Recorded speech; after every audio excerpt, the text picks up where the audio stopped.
مجتبی پدرسگ زبون نفهم 2 هفته است که اصلا مدرسه نمیره. این مشکلات من باید حل بشه. خدمت دوم فرمایشاتم رو به زبان عربی میگم که خوب اصلا نفهمین. حالا انگار مثلا فارسی هاشو انگار خیلی فهمیدین. نه.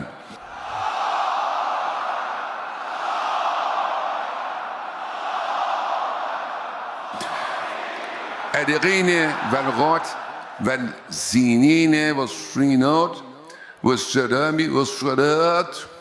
اولا تبریکات خدمت حسن خلیل یاسین به مناسبت انتصابات فی حزب الله و انا الیه راجعون.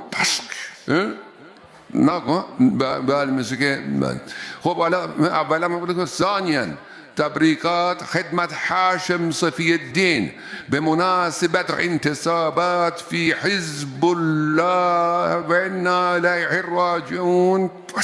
اونم که بر بابا پلاستیکای این حاجم هنوز وانگرده بودن که خب البته این غلطه. بنده اینو بارها گوشزد کردم به مسئولین.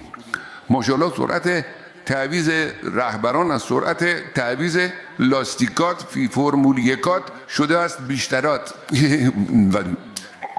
ناگلا برای اصرار داشتین منو رهبر حزب الله کنید حوضمون باشه. شما فقط عربی رو بسرگید عشلت و بسرده بینیم. بله و فی الانتها البته فارسی باید بگم که نیروهای مسلح سپاه پاسداران در کل منطقه و سپری براست میکنند و میدین. و اگر دشمنان نظام جمهوری اسلامی دست از پا خطا بکنند ما میکنیم. فهمیدین؟ خب دیگه سریع بریم تا ما هم پشت نکردن و السلام علیکم بعنت راجعون که این البته غلطه. بله